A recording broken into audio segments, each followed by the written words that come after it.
Yan guys, magluto naman tayo ngayon guys ng biko.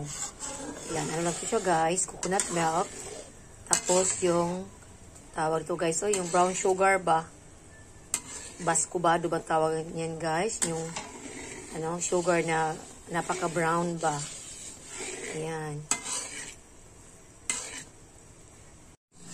Yan na guys. Yan, sticky na ang ating coconut milk. Pwede na ilagay dito guys yung malagkit. Ayan. Ito na ang ng ating biko. Ayan na ang ating biko guys. Oh. Ang ganda ng kanyang kulay. Ayan.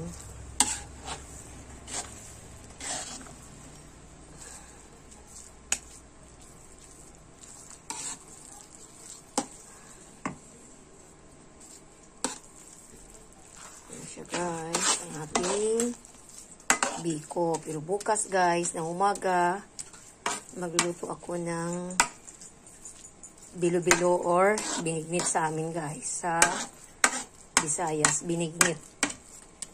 Ayan ang ating biko. Napakasarap ito guys. Ayan. Nag-awaw pa akong dog.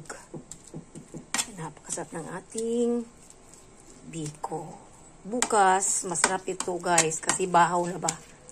Yan ang biko. Pag bahaw na, napakasarap ng biko.